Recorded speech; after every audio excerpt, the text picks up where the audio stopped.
Hello बच्चों, welcome. तो बच्चों, आज अपन एक बहुत ही इंपॉर्टेंट टॉपिक डिस्कस करने वाले हैं जो है क्लास 12th के चैप्टर बायोटेक्नोलॉजी से सिलेक्शन ऑफ रिकॉम्बिनेंट्स। तो सिलेक्शन ऑफ रिकॉम्बिनेंट्स हम जानेंगे कि किस तरह से ट्रांसफॉर्मेंट जो हैं वो रिकॉम्बिनेंट से अलग होते हैं और किस तरह से अपन PBr322 के जो रेजिस्टिव जीन्स हैं उनका यूज करते हुए हम रिकॉम्बिनेंट्स को सिलेक्ट कर सकते हैं।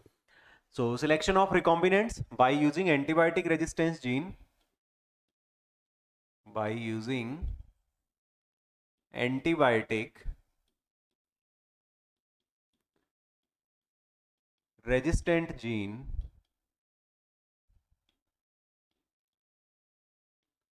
of plasmid PBr322। ठीक है, अब एक चीज ध्यान में रखना कि जो PBr322 है ना, ये एक आर्टिफिशियल प्लाज्मिड है। ठीक है, PBr322 जो है वो एक आर्टिफिशियल प्लाज्मिड है जिसको सिंथेसाइज किया था B फॉर बॉलिवर और R फॉर रॉड्रिग्स ने। P का मीनिंग होता है यहाँ पर प्लाज्मिड, B का मतलब है बॉलिवर और R का मतलब है रॉड्रिग्स। ठीक है, तो ये साइंटिस्ट जो थे जिन्होंने इस प्लाज्मिड को सिंथेसाइज किया था। सबसे पहले अगर इस प्लाज्मिड की अपन स्ट्रक्चर देखें तो यहाँ पर ये स्ट्रक्चर है PBr322 की। इसमें जो दो इंपॉर्टेंट जीन हैं जो अपने काम के हैं, जिनकी हेल्प से अपन रिकॉम्बिनेंट्स का सिलेक्शन करते हैं, वो है एम्पीसिलिन रेजिस्टिव जीन और टेट्रासाइक्लिन रेजिस्टिव जीन। एएमपी का मीनिंग है एम्पीसिलिन और आर का मतलब है रेजिस्टिव। टीटी का मीनिंग है टेट्रासाइक्लिन और आर का मीनिंग है रेजिस्टिव। तो ये वो सीक्वेंस है जो एम्पीसिलिन के लिए रेजिस्टिविटी प्रोवाइड करवाता है। ठीक है, और ये सीक्वेंस जो है ये ऐसी प्रोटीन्स बनाता है जिससे बैक्टीरिया को टेट्रासाइक्लिन के लिए रेजिस्टिविटी मिलती है।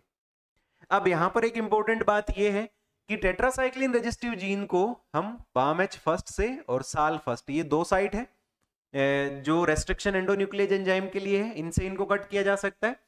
और एएमपी जो है यानी एम्पीसिलिन रेजिस्टिव जीन को पीएसटी फर्स्ट से और पीव्यू फर्स्ट, ये दो रेस्ट्रिक्शन एंडोन्यूक्लियेज है जिनकी हेल्प से काटा जा सकता है। अपने जो एनसीईआरटी के अंदर एग्जांपल दे रखा है वो किसका दिया हुआ है, वो है बामेच फर्स्ट का।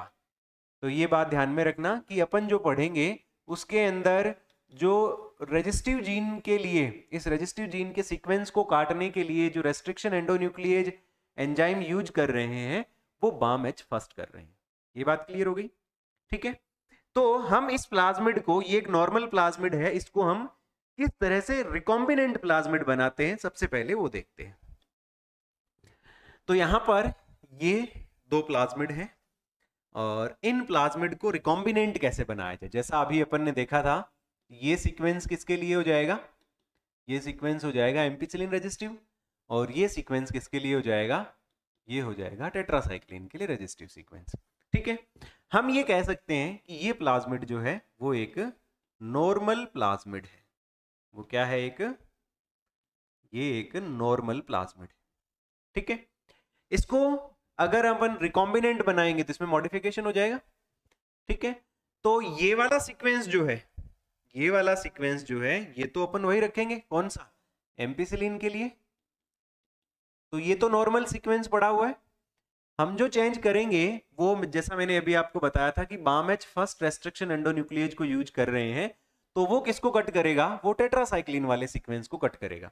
तो ये टेट्रासाइक्लिन वाला सीक्वेंस हमने कट किया और यहां पर हमने इंसर्ट करवा दिया जीन ऑफ इंटरेस्ट। ठीक है, GOI, gene of interest.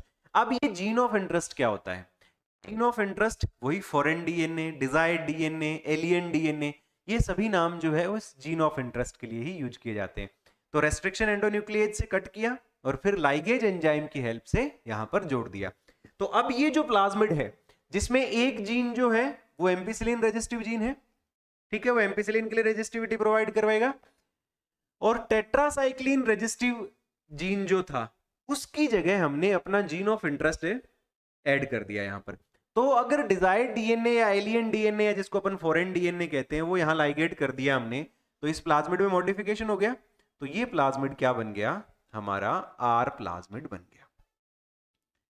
Are plasmid का मीनिंग क्या हुआ, रिकॉम्बिनेंट प्लाज्मिड बन गया।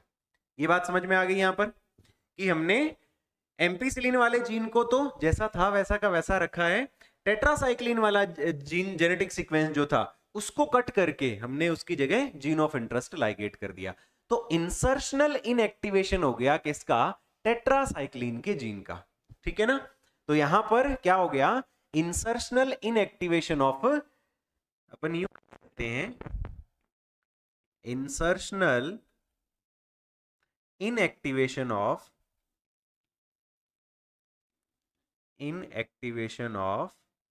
Tetracycline resistive gene. ठीक है, टेट्रासाइक्लिन रेजिस्टिव जीन। तो टेट्रासाइक्लिन रेजिस्टिव जीन का इंसर्शनल इनएक्टिवेशन हो गया। ये बात समझ में आ गई? अब अपन आगे कंडीशन लेंगे। अब अगर अपन कंडीशन लेते हैं तो जनरल तौर पर क्या होता है कि हम जितनी बैक्टीरिया की कॉलोनी तैयार करते हैं, सभी कॉलोनीज के अंदर या फिर सभी बैक्टीरियल सेल के अंदर प्लाज्मिड इंसर्ट नहीं होते। कुछ सेल ऐसी होती है जिनमें प्लाज्मिड इंसर्ट ही नहीं हुए, कुछ ऐसे होते हैं जो प्लाज्मिड सही तरह से कट नहीं हुए थे, ठीक है, उनके अंदर हमारा जीन ऑफ इंटरेस्ट है ही नहीं, वो प्लाज्मिड चले जाते हैं। और कुछ ऐसे होते हैं जिनके अंदर प्रॉपरली रिकॉम्बिनेंट प्लाज्मिड जाते हैं, क्योंकि ये लेबोरेटरी में किया जाने वाला प्रोसेस है जो एक अनुमान के हिसाब से एक आइडिया से किया जाता है। ठीक है, क्योंकि ऐसा जरूरी नहीं होगा कि सारे के सारे प्लाज्मिड जो हैं वो बामेच फर्स्ट से कट हो गए और सभी के अंदर हमारा जीन ऑफ इंटरेस्ट लाइगेट हो गया। तो कुछ ऐसे होंगे जो नॉर्मल प्लाज्मिड होंगे, फ्रेश प्लाज्मिड होंगे, कुछ बैक्टीरिया में वो एंटर कर जाएंगे। कुछ ऐसे होंगे जो रिकॉम्बिनेंट प्लाज्मिड होंगे, कुछ में वो एंटर कर जाएंगे। और कुछ बैक्टीरियल सेल ऐसी भी होगी जिनके अंदर कोई भी जो प्लाज्मिड है वो एंटर नहीं करेगा। तो अपन यहाँ पर 3 कंडीशन ले रहे हैं। ठीक है, तो अगर अपन 3 कंडीशन यहाँ पर लेते हैं तो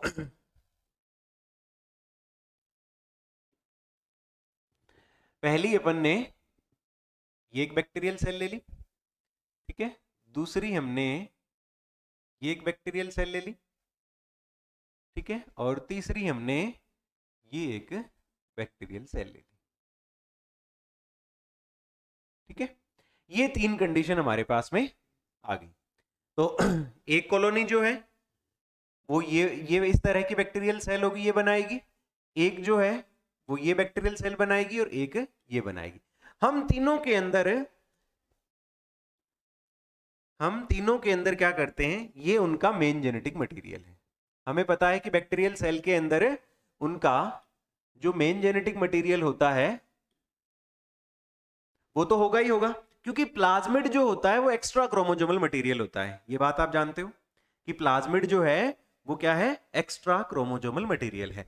अब इसके अंदर ये जो सेल हमने ली है इसमें कोई प्लाज्मिड नहीं है। ठीक है, हमने यहां पर मान लिया कि नो प्लाज्मिड, इसमें इस तरह की सेल के अंदर कोई प्लाज्मिड एंटर नहीं हुआ।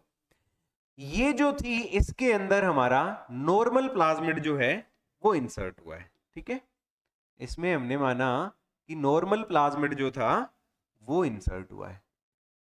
ठीक है, तो बी में हमने मान लिया नॉर्मल प्लाज्मिड।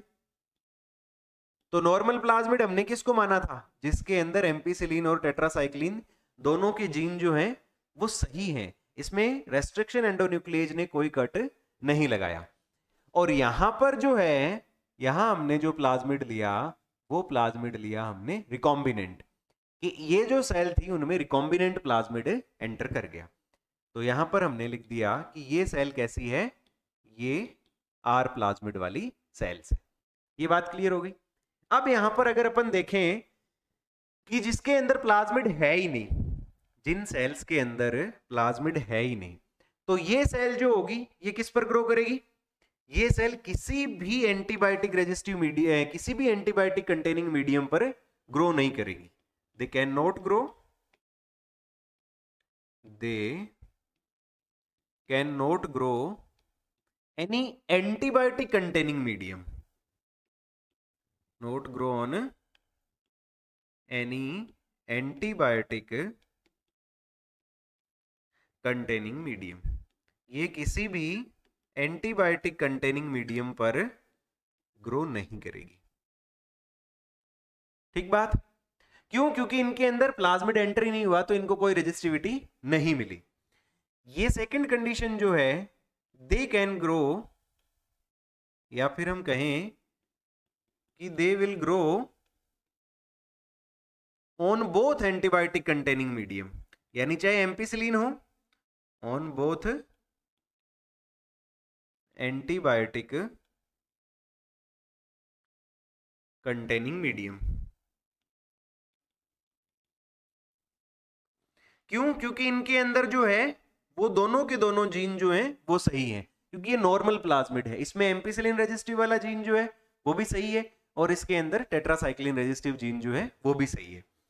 यहां पर एम्पिसिलिन वाला जीन तो सही है। आर प्लाज्मिड के अंदर अपन ने देखा था कि एम्पिसिलिन वाला जीन तो है, लेकिन टेट्रासाइक्लिन वाले जीन का क्या हो गया? Insertional inactivation. नॉर्मल प्लाज्मिड ये था जिसमें एम्पिसिलिन भी सही है और टेट्रासाइक्लिन भी सही है, लेकिन आर प्लाज्मिड में एम्पिसिलिन वाला जीन सही है, लेकिन टेट्रासाइक्लिन वाले जीन का क्या हो गया? इंसर्शनल इनएक्टिवेशन हो गया। तो ये जो होगी दे विल ग्रो ऑन, ये वाली जो है they will grow on ampicillin containing medium, ampicillin containing medium, लेकिन but not grow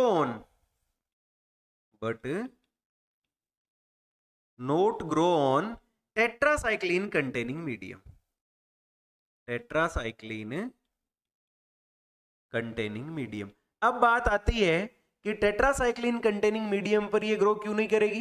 ये इसलिए ग्रो नहीं करेगी क्योंकि टेट्रासाइक्लिन वाले जीन का इंसर्शनल इनएक्टिवेशन हो गया है। तो तीन कंडीशन हो गई भाई, जिन सेल के अंदर कोई प्लाज्मिड एंटर नहीं हुआ वो किसी भी एंटीबायोटिक कंटेनिंग मीडियम पर ग्रो नहीं करेगी। जिन सेल के अंदर नॉर्मल प्लाज्मिड एंटर हुआ है वो दोनों एंटीबायोटिक कंटेनिंग मीडियम पर ग्रो करेगी, एम्पिसिलिन पर भी और टेट्रासाइक्लिन पर भी। और जिनके अंदर आर प्लाज्मिड एंटर हुआ है वो एम्पिसिलिन पर तो ग्रो नहीं करेगी, एम्पिसिलिन पर तो ग्रो करेगी लेकिन टेट्रासाइक्लिन पर ग्रो नहीं करेगी। ये बात क्लियर हो गई। अब अपन इनको छांटेंगे कैसे, क्योंकि कैसे पहचानेंगे, आइडेंटिफाई कैसे करेंगे, सिलेक्शन कैसे करेंगे? तो यहां पर अगर देखें तो मैं आपको कुछ इंपॉर्टेंट पॉइंट्स बताता हूं कि जिनमें प्लाज्मिड नहीं है ये सेल कैसी है? ये है नॉन ट्रांसफॉर्मेंट। ये कैसी है? Non transformant. इनका कोई ट्रांसफॉर्मेंट हुआ ही नहीं, ठीक है।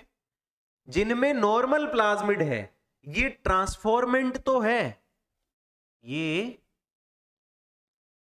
ट्रांसफॉर्मेंट तो है बट नॉट रिकॉम्बिनेंट। ये रिकॉम्बिनेंट नहीं है बट नॉट रिकॉम्बिनेंट। ये बात समझ में आई? क्योंकि इनके अंदर रिकॉम्बिनेंट प्लाज्मिड नहीं गया है, इनमें नॉर्मल प्लाज्मिड गया है, तो ये ट्रांसफॉर्मेंट तो बन गई लेकिन रिकॉम्बिनेंट नहीं है। और ये वाली सेल जो है सी वाली, ये ट्रांसफॉर्मेंट, ये ट्रांसफॉर्मेंट भी है एंड रिकॉम्बिनेंट भी है। ये ट्रांसफॉर्मेंट भी है और रिकॉम्बिनेंट भी है। बात समझ में आ गई कि जो नो प्लाज्मिड, जिनमें प्लाज्मिड है ही नहीं, ये कॉलोनीज जो बनेंगी इन्हें हम नॉन ट्रांसफॉर्मेंट कहेंगे, ठीक है। इनमें किसी भी तरह का कोई प्लाज्मिड जो था वो एंटर नहीं हुआ। जिनमें नॉर्मल प्लाज्मिड एंटर हुआ वो ट्रांसफॉर्मेंट तो है लेकिन रिकॉम्बिनेंट नहीं है, क्योंकि इनका प्लाज्मिड रिकॉम्बिनेंट नहीं है। और जिनमें रिकॉम्बिनेंट प्लाज्मिड एंटर हुआ है वो ट्रांसफॉर्मेंट भी है और वो रिकॉम्बिनेंट भी है। तो हमारे काम की जो सेल्स हैं वो कौन सी है? हमारे काम की सेल है बच्चों ये वाली, ठीक है ना। ये सेल्स जो हैं ये हमारे काम की है। अब इनका सिलेक्शन कैसे करेंगे अपने को ये जानना है। तो चलिए बात करते हैं आगे। हमने क्या किया कि एक मास्टर प्लेट बना ली, ठीक है। हमने एक मास्टर प्लेट बनाई, इस पर हम कुछ कॉलोनीज जो है वो ग्रो करवाएंगे, और इसके साथ साथ हम दो एंटीबायोटिक कंटेनिंग प्लेट्स जो हैं वो भी तैयार करेंगे। तो अगर अपने को एंटीबायोटिक कंटेनिंग प्लेट्स लेनी है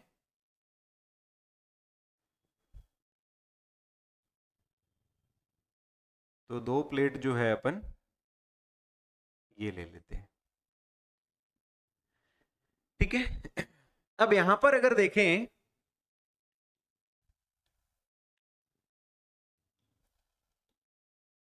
तो हमने कुछ बैक्टीरियल सेल जो है वो यहाँ मान लो ग्रो करवाई। ये कल्चर नॉर्मल कल्चर प्लेट है, ठीक है, जिस पर न्यूट्रिएंट मीडियम है और जिन पर बैक्टीरियल सेल्स जो है वो ग्रो कर सकती है।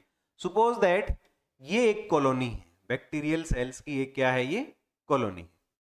ये बात समझ में आ गई? एक कॉलोनी जो है वो बैक्टीरियल सेल्स की यहां है, ठीक है, ये दूसरी कॉलोनी हो गई। एक कॉलोनी जो है वो मान लिया यहां है, ये तीसरी कॉलोनी हो गई, ठीक है। अब हमने इनको जैसे पहले अपन ने कंडीशन ली थी उसी तरह से इनको अपन नाम दे देते हैं। तो ये तो हो गई कॉलोनी ए, ये हो गई कॉलोनी बी और ये हो गई कॉलोनी सी, ठीक है। अब ये एक नॉर्मल कल्चर प्लेट है। अब हमने इनमें से होता क्या है कि हम स्टेराइल वेलवेट क्लॉथ लेते हैं और वो इसके ऊपर प्लेट करते हैं, जिससे ये कॉलोनीज के सैंपल जो होंगे, कुछ बैक्टीरियल सेल जो होगी वो उस वेलवेट क्लॉथ पर आ जाएगी एंड देन आगे हम एंटीबायोटिक कंटेनिंग प्लेट पर उनको प्लेस कर देते हैं। तो हमने लिया कि ये वाली जो एंटीबायोटिक जो प्लेट है, कौन से वाली, ये प्लेट है एम्पिसिलिन कंटेनिंग मीडियम वाली, ठीक है। और ये वाली जो है ये मान लो कि टेट्रासाइक्लिन वाली है, तो इनके ऊपर अपन मेंशन कर लेते हैं। तो ये है एम्पिसिलिन कंटेनिंग मीडियम, ठीक है। और ये वाली प्लेट जो है ये है टेट्रासाइक्लिन कंटेनिंग मीडियम। तो सेम इन कॉलोनीज को हमने वहां उस पर प्लेस कर दिया और साथ में इस पर भी प्लेस कर दिया, ठीक है। अब सबसे पहले जो है हम ये देखेंगे कि एम्पिसिलिन, सबसे पहले एम्पिसिलिन वाली जो होती है वो यूज आती है। तो एम्पिसिलिन जो है उस पर क्या रिएक्शन आती है, तो कॉलोनी ए हमने मान लिया कि कॉलोनी ए जो थी उस पर कोई ग्रोथ नहीं हुई, सेम यही लोकेशन रहेगी इस प्लेट पर भी, इन कॉलोनीज की लोकेशन जो है वो यही रहेगी। कॉलोनी ए में कोई ग्रोथ नहीं हुई।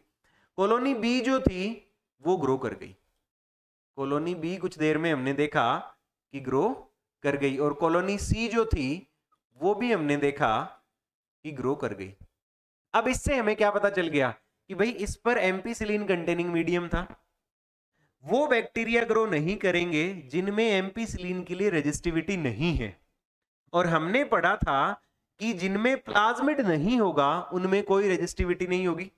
लास्ट में अपन ने देखा था ना कि जिनमें प्लाज्मिड नहीं है they can not grow on any antibiotic containing medium, तो इनके अंदर रेजिस्टिविटी है ही नहीं। ऐसे बैक्टीरिया को हम, ऐसी बैक्टीरियल कॉलोनी क्या होगी, नॉन ट्रांसफॉर्मेंट होगी। ये क्या होगी, नॉन ट्रांसफॉर्मेंट।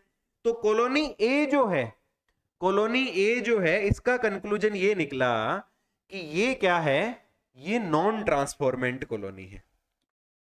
इसका अगर अपन कंक्लूजन निकालें तो ये कॉलोनी जो है, ये कॉलोनी कैसी है, ये नॉन ट्रांसफॉर्मेंट कॉलोनी है, ठीक है। इसको हटाते हैं, ये नॉन ट्रांसफॉर्मेंट कॉलोनी है।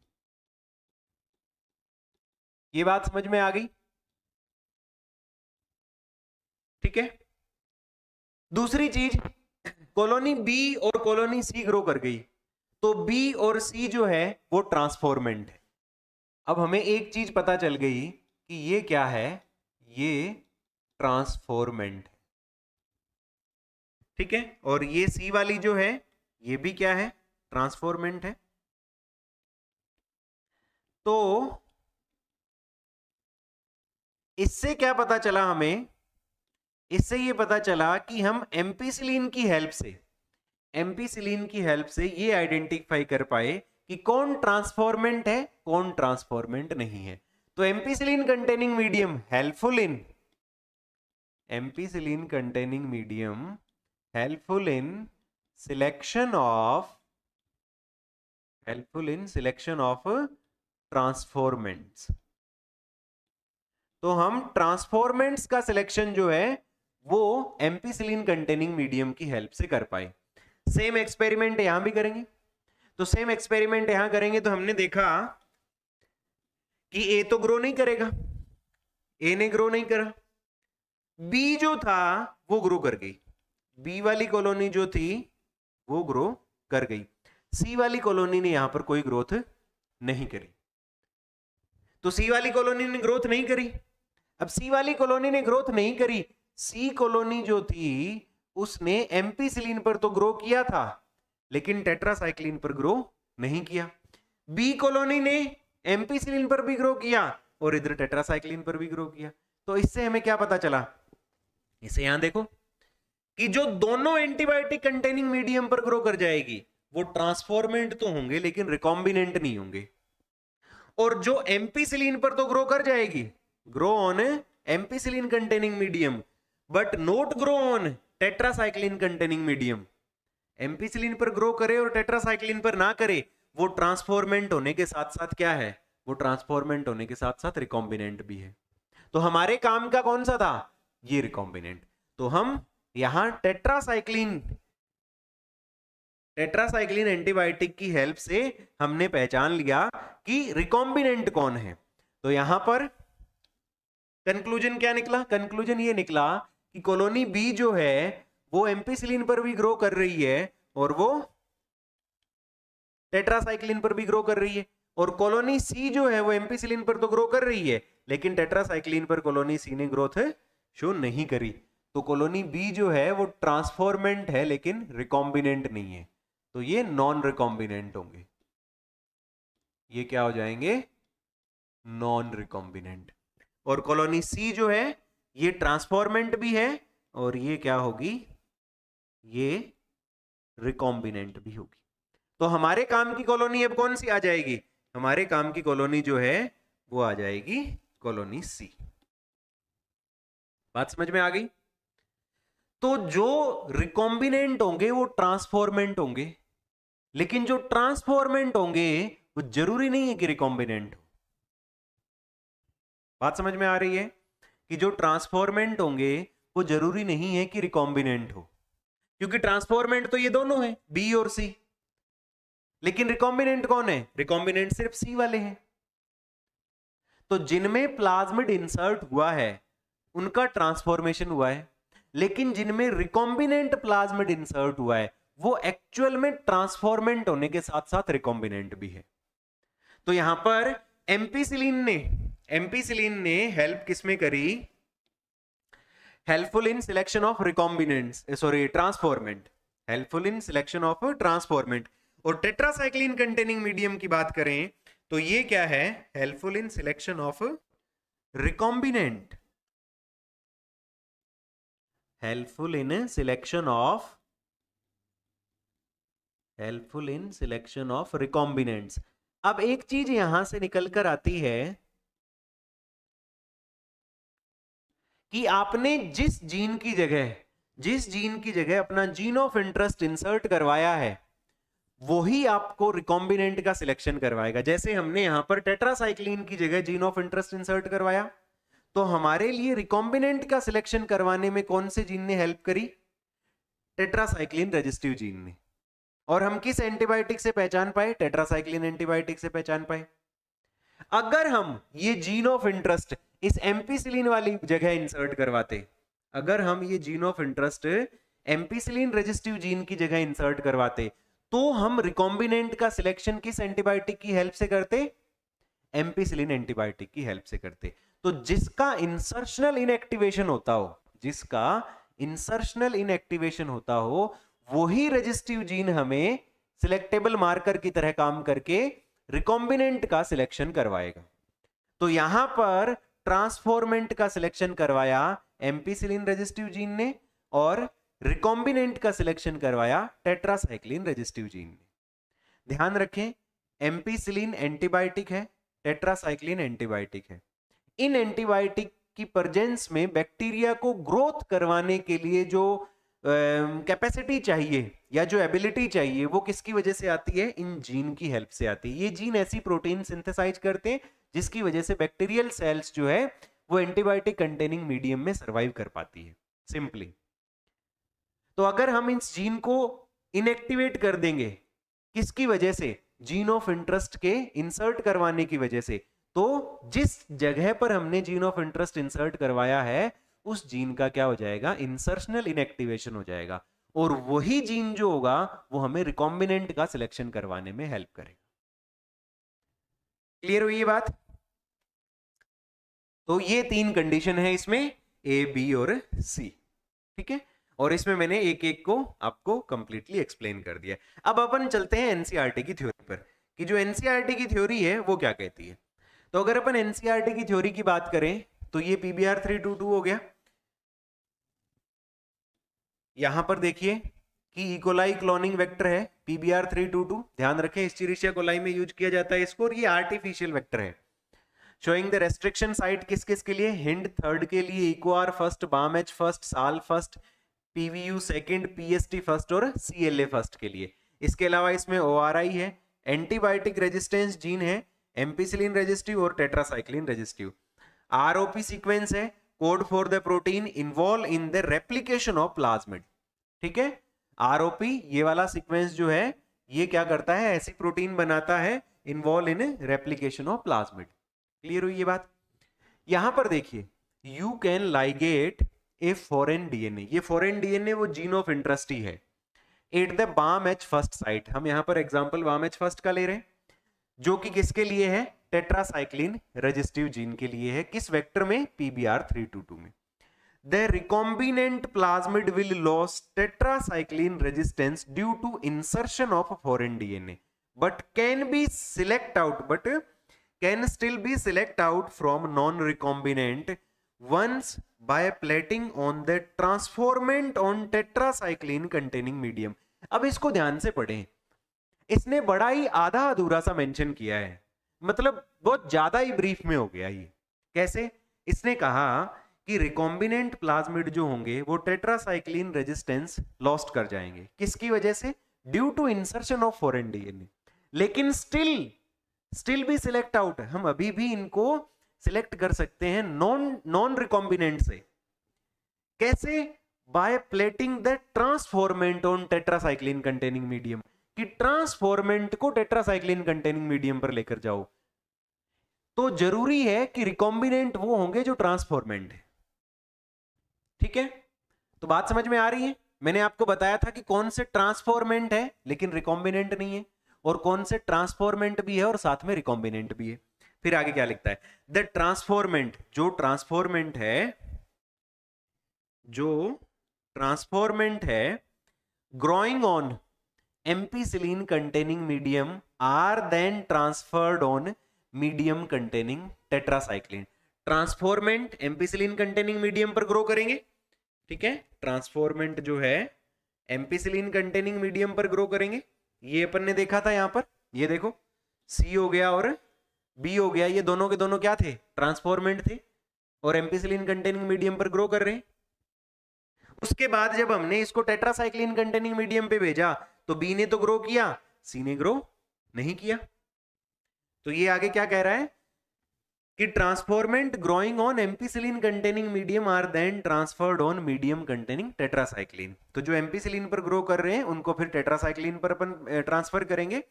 The recombinant will grow in ampicillin, सुनना ध्यान, जो रिकॉम्बिनेंट है वो grow in ampicillin containing medium but not on that containing tetracycline, लेकिन वो टेट्रासाइक्लिन पर ग्रो नहीं करेंगे। यहां देखो सी वाला जो था ये यहां तो ग्रो कर रहा था, ठीक है, एम्पिसिलिन पर, लेकिन सी वाले ने टेट्रासाइक्लिन पर ग्रोथ शो नहीं करी।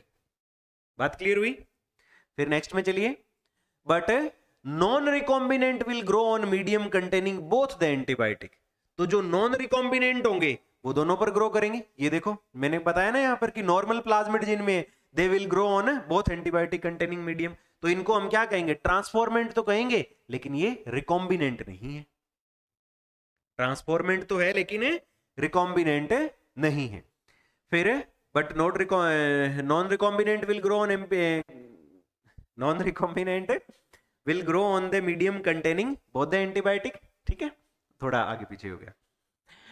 In this case, one antibiotic resistance gene help in selecting the transformant एक एंटीबायोटिक जीन जो है वो ट्रांसफॉर्मेंट को सिलेक्ट करवाने में हेल्प कर रहा है, where the other antibiotic resistance gene get inactivated due to insertion of alien DNA and help in selection of recombinant. तो यहां पर बच्चों बात जो आती है वो ये आती है कि एक जीन जो सिलेक्शन ऑफ ट्रांसफॉर्मेंट करवा रहा है, ये कौन सा है? ये है एम्पिसिलिन। ये कौन सा है? ये है एम्पिसिलिन रेजिस्टिव जीन। बात समझ में आ गई? और जिसका इंसर्शनल इनएक्टिवेशन हुआ और जिसने सिलेक्शन ऑफ रिकॉम्बिनेंट करवाया, ये वाला जीन कौन सा है? ये वाला जीन है टेट्रासाइक्लिन रेजिस्टिव जीन। क्लियर हुई बात? One by one. अगर फिर भी आपको कोई कंफ्यूजन है तो आप वीडियो को एक बार दोबारा से रिपीट देख लें, जहां जहां पर आपको थोड़ी दिक्कत आ रही है। बाकी मैंने रिपीटली चीजों को एक एक करके एक्सप्लेन किया है। तो होपफुली आपको ये टॉपिक जो है वो बहुत अच्छे से समझ में आया होगा। अगर आपका टॉपिक क्लियर है, सारे डाउट क्लियर हो गए हैं और वीडियो आपके लिए हेल्पफुल रहा हो तो बच्चों लाइक करें, शेयर करें, सब्सक्राइब करें, ये बनता है। ठीक है, तो रिस्पॉन्स जरूर दीजिएगा, फीडबैक दीजिएगा, अच्छा लगा हो तो तारीफ कर दीजिएगा। तो मिलते हैं बच्चों इसी तरह के इन्फॉर्मेटिव वीडियो में, तब तक पढ़ते रहो, मेहनत करते रहो। Thank you so much.